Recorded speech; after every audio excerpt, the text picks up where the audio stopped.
Hey, welcome to my video. I'm Jennifer Roberts. You're catching me either on my YouTube channel, True Divine, or my Facebook page, True Divine. Like, share, subscribes, or comments, greatly appreciated on either or both of those platforms. Love everybody who is supporting me thus far. You know I do. So I'm putting out as much free content as I can, mainly via tarot, to help support, guide and inspire. So this is another daily invitation for the energies of the day. For the 6th, the 8th of the 5th, 2020. So the 8th of May 2020. So I think I say it the other way around to a lot of people that I know. So May 8th, 2020. Okay, I'm not even going to start again. So this is the first card for the 8th of May 2020. All of the messages are for you to discern what is for you and leave whatever doesn't resonate with your heart, doesn't get you here, leave it behind. Don't bend it to your will, because it just doesn't work out well that way. So the first card for the 8th is the Wheel of Fortune, a major arcana, very poignant today. It's the 8th, you know, that cycle, that balance of everything.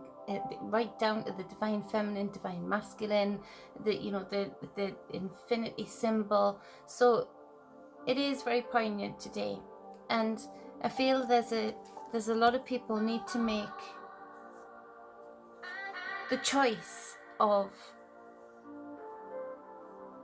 what hill they want to potentially die on but have no fear going on. In that, are you going to be in the category of people who just allow the fate component of the Wheel of Fortune play in your life? Maybe that's worked out well for you. Maybe that's something that you've lived by and it's worked for you.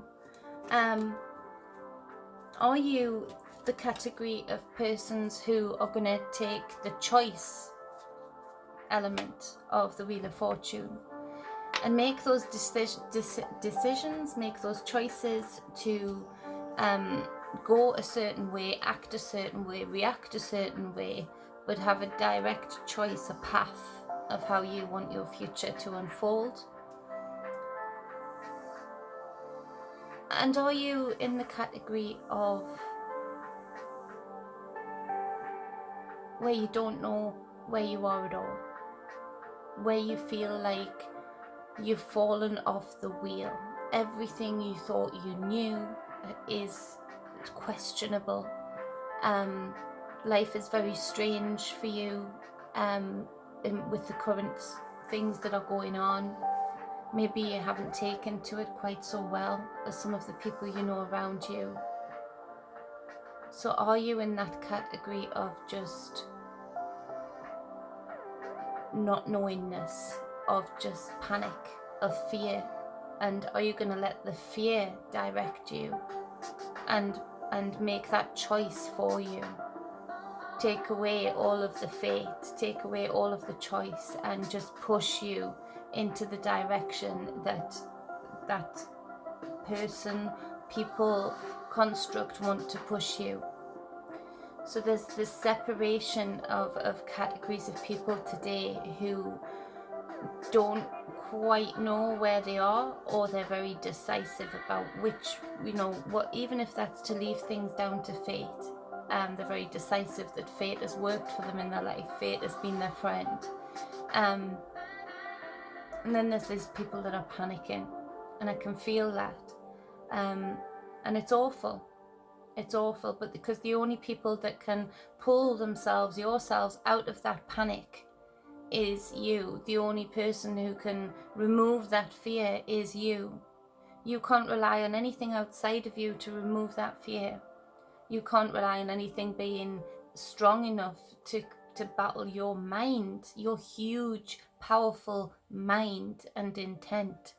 So nobody else outside of that can take that fear away. And the people who will profit from that fear certainly not going to take that fear away. They're going to fuel it. They're going to make it bigger. They're going to make it stronger. So there's this real need, calling to step away from fear today, even if that is the most fearful decision of all. to step away from the one thing that you're clinging on to right now, the one thing that keeps you going, the one thing that keeps you looking at the headlines, that keeps you active, that, let's face it, fills up your time when there's so much time to fill. With all of the routines being out of place, you know, there's so much time to fill. You can fill it with as much fear as you can possibly take.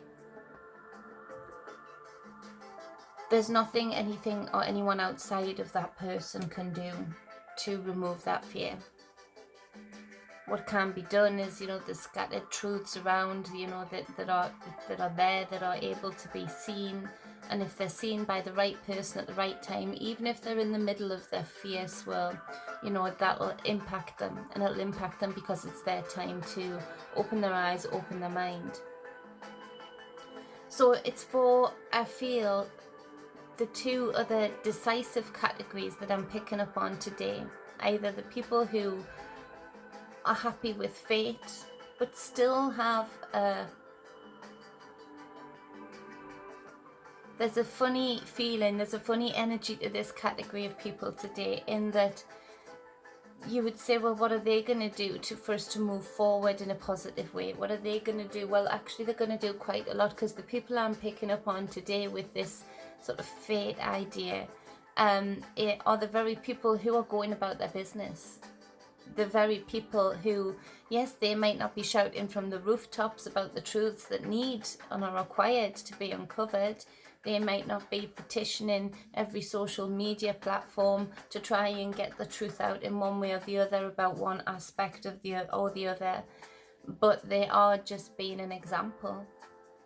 They are, you know, going to work. You know, they are opening up their small businesses. They are finding the farmers that are finding a way around the packers not being at work anymore. So actually they do a lot. They do a lot to maintain the current rights and maybe future rights of everyone. They do a lot in providing services that otherwise would be closed, otherwise would be forced to be shut, and it wouldn't be there for you. So they actually do a lot. They do a lot.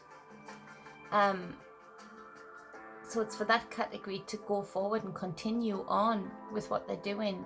Start as they mean to go on. And that's how they've been playing this. And then there's this category of the choice, and of course the two can blur into one another a little bit too, but there's seems to be like very clean cuts out of a cake today. So there's this other category that is the cat. There's this other category that, you know, has this choice element that is very passionate now about making choices, about, you know, making certain decisions that they think will bring those choices forward, that will make that a possibility for them to be able to live the way they want to live in the future. Strategically letting truths out, strategically talking to the right people, and that goes from, all of these energies go from top to bottom. So one thing that pops into my head that does give some hope is that everything that I come across one way or the other, and sometimes it takes a while to sink in or the message to get through, but you know, everything that I think of, it works, that as above so below, as within so without. So while we can look around and look at these different categories of people, and we can honestly look at the people around us and say there are good people here. There are people here that are willing to die for another. There are people here that are willing to eat less food so that they can share with another. There's people here that will stand till the end to defend your rights. And so that's where the hope part of this wheel comes in today. To look at on the ground and think, maybe it's all dark at the top. It's all bad at the top. I can't believe that. I can't put faith in that. I can't be decisive on that at all, because for me that rule keeps coming up. It never has failed me yet in the as above, so below. So if there's these different categories of people, that most of us can genuinely at least name one person, if not many now, that they know they could go to battle with, and that person would stand with them shoulder to shoulder till the end, whatever that battle may be. It doesn't have to be violence. For me, I look with hope in that there's also that it reflected in the top. That's also reflected in the leader category, the higher up, the higher up the hierarchy. So for me, that's the hope today. So decide where you are on your wheel. Decide where you want your wheel to take you, and take those actions that you're prompted by the universe today, that you're guided by this wheel. This wheel, you know, wants to usher you in to the next cycle. So look out for those repetitive words that keep coming up. Look out for those repetitive numbers and the meanings behind them that keep coming up. Start to really plug in to this reality and all the other realities, therefore. Start to really plug into it and see the texture of it, and see the kind of messages that are sent through in different ways by various different ancestors, beings, whatever you can relate to. Really tap in and see how much more direction there really is for you. See how much more guidance the universe really has on offer for you. I can guarantee you'll find it's a lot more than you've been living off beforehand if you haven't been tapped in, plugged in to these messages and what they have to say to you, how they can guide you. So the second card underneath my cat, watch out mate, please, that would be helpful, thank you. So the second card is the Six of Cups. And for me, I heard when I pulled this card out is, what hill do you want to die on? What hill do you choose to die on, potentially? You know, and that saying, my daughter says that saying to me weekly. It's not the hill I'm going to die on, Mum. You know, when her little brothers are playing up, or, you know, I'm struggling with William to get through to him somehow, you know, it's her saying is, and it brings calm to me, is it the hill you want to die on?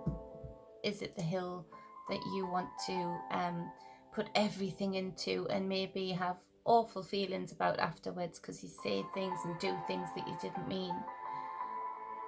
It means that that hill, that judgment call, that commitment to something, to an idea, that hill that represents all of those, she questions herself regularly. Is this the hill I would want to die on? Is it worth it? Is it worth me, you know, feeling crazy angry because somebody doesn't get my point of view, because I'm trying to push my hill into theirs?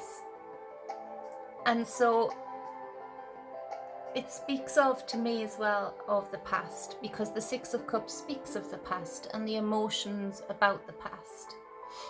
And I just feel collectively, for this Wheel of Fortune to come up today, I just feel collectively that yes, we can all have different opinions. Yes, we can all have different wants and needs and ideas.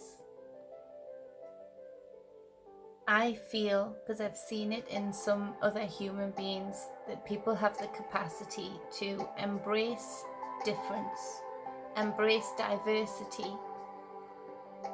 without ever having to either commit to it 100%, but just to be able to embrace it from a distance and not judge. And not allow, if we don't like what that other person does, then we just don't allow it to enter our space. We don't allow it to affect our space. And that is a way forward in this division, this division about the past, because it's the Six of Cups. The things that, you know, Generations after generations, it's bred into them to be triggered about the atrocities of the past, about what was done in the past, to keep that hate, to keep that disdain, to keep that division fresh and open, you know, an open wound. And so there's these many big open wounds with all of these different blame cultures regarding, you know, that this color did this to this, and this did this to this, and you did this to this. And it's a case of none of us have lived it. None of us have. We've only learned about that very hatred, that division, from people who've had it passed down so many generations now that, you know, the story gets a bit blurred. Or we've learned from it in the education system. Now, me and most of the people I know don't agree with what's gone on in the education system for a long, long time. And there are many, many people who would say the history that you learn in the education system, having been for a long, long time, is a directed weapon. It is a hook in a child to start that division off. It's very strategically taught. It's very filtered. So it's filtered for the advancement of whoever is, you know, going to make money from that education system, or ultimately make money by able to being a part of conforming and controlling the wider societies. Therefore, it's good to have division in there, that you can throw a bomb into the big crevice now and again so that things blow up and, you know, money comes raking in again by either the fallout afterwards or during whatever protests might ensue. So there's this idea of how do you want to go forward this time? I feel we're at a pivotal point, we're at a reset point, and how do you want to go forward this time? How do you want to take yourself, your family, the people you care about forward? Do you want to continue having to tread on eggshells regarding something that happened way in the past? Do you have to still be careful about who you associate with? Because maybe generations that are older in your family are really holding on to this Six of Cups. They're really holding on to the history that they were taught. Or do you want to recognize that at the top of all of the historical things that we today generally are obsessed with, divided by, they all were caused by, you know, sort of one very small fraction at the top that have colluded, that have planned, that have entrapped to cause wars, to cause people who were innocent to be killed and blamed, to make sure that the right things are ushered in, to make the ultimate money for the few at the top, and leaving the things that would be most beneficial to the people at the bottom, you know, making sure they don't get ushered in. It has been very planned, very filtered, so when you look at all of that, when you trace that right from the bottom, the divided souls that we are, right from the bottom, you trace that all the way up to the top. Their strength, their main strength so far has been for them to not necessarily like each other, not necessarily want each other to do well, but realizing there's a mutual vulnerability there, so they work together. They're not divided. They work together on a system that works for them. You know, they don't have to agree on religion, they don't have to agree on family values or anything like that, but they do agree with the system as is. They do agree with the system that can control and manipulate and trigger and usher people right into fear that's the second they need to make a little bit more money or gain a little bit more control. So that power, that one power, has been for them to, when they need to usher change in, when they need to bring something in, they're not sitting there arguing about silly things in their eyes that would stop a bigger thing happening, a bigger beneficial thing happening for them. So in a way, we can learn from them. We can extract the good from that and take the lesson from that and say, okay, as a collective, we actually decide to not live divided by the history that we were spoon-fed one way or another. Right down to, you know, rappers thinking that they have to be badass, that they have to shoot people, that they have to, and they're putting that all in their songs. That was planned. That was, you know, created so that this generation after generation would grow up thinking that that's what they were and that's how we saw them. It's so clever. It's a tapestry. It's been so intelligently done. But the core lessons are that they do not divide when it comes to a system that will be beneficial to them. So it's up to us to extract that lesson and take it on board and put away this Six of Cups, the past, the history that we were fed, and put away the emotions that brings up and the trigger points that brings up and the reactionary things that brings up. We put that away, and there's not too much more to do but move forward and move forward together, because we actually have the numbers. Which is why that's the whole point of it. The whole point of it is that history was made to divide because they needed that. They needed that extra weapon because we're the numbers. We are the numbers. So again, I hear people saying, what can I do though? What can I do to affect that? You know, the divides are so big right now. You do what the Fate people do. You extract their lessons. You go about your business. You be an example. Maybe if you've been racist before, held prejudice views before, drop them and make it known. Not by just telling people, but actions speaking louder than words. Going out there and making sure anything that you exhibited before to show your division, to show your hatred for something or disdain for something else. Be accepting of it. You don't have to bring it into your life. You don't have to accept it into your energetic circle. You don't have to do that. You just have to be accepting of it. Let it ride. It's that person's journey. It's that person's soul's journey. Who are you to judge how they do it? Even down to the skin that they're in. Who are you to judge why they decided to come here like that, to play this role, to fulfill the lessons and experiences that they wanted? Really? Who are you to judge? Question yourself about that. Very quickly you'll want to drop that prejudice. Very quickly you'll not want to make that judgment. So by doing that, just in our small scale lives, again, we're the numbers, those energies get sent out.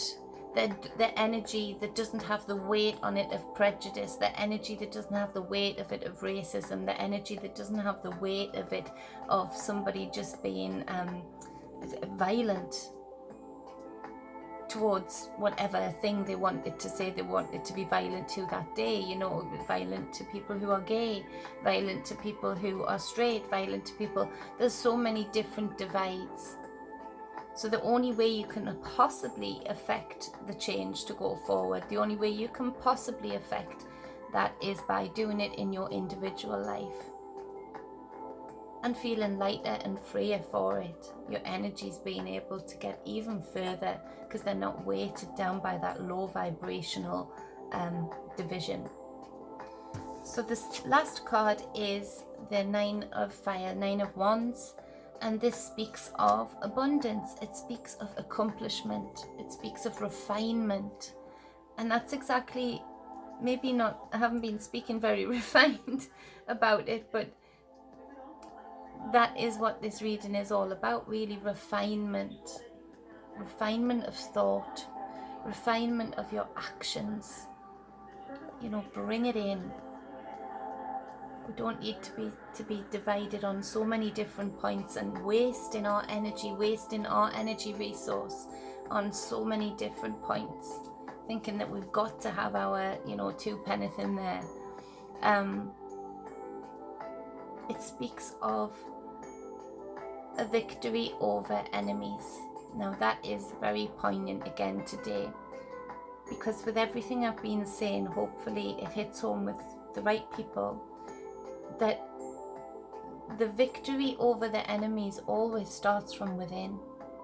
It always starts from within, because to me, an enemy can only ever have power for over you, or for your demise. They can only ever have that power over you if you have something on the inside that they can hook into. If you have something, an energy imprint on the inside that they can detect. And so doing the inner work and making yourself be in the middle, be balanced, feeling whole. You just don't go out there divided. You don't go out there causing division. You don't go out there wanting division. You just go about your business. So it's a huge thing, but a very simplistic thing as well. It takes away the right. It takes away the power of your enemies to be able to put you in a state of fear, to be able to make you reactionary to something. So you only are doing that by doing the inner work and letting go of things that you don't actually own, that aren't actually yours to own. This Six of Cups most of it isn't ours to own. Most of it is history passed down from generation to generation, history passed down through the school system that is bought and paid for. Most of our history is not ours. Now you could choose to get sad about that, you could choose to be upset about that, but how long are you going to do that? How long are you going to cling on to that new cup? Life's exciting enough that no matter what's happened in the past, no matter what's occurred, it's exciting enough. We don't need to fill it up again with hatred about the lies that we've been told, even to weigh us down. That life is exciting enough that we can just be excited to go forward now, and forward, live it in a forward way, in a forward direction, and take it for what it is. Move from this point and move forward the way you want to, but not divided, not fallen. So that's the reading for the 8th of the 5th 2020. Sorry if I rambled on. I can't really quite remember which hedges I went around. Probably went around quite a few times. So thank you for bearing with me. If you would like a private reading, you can book with any of the details above or below this reading, depending on where you're catching it. And until next time, be balanced, be whole, always. Much love.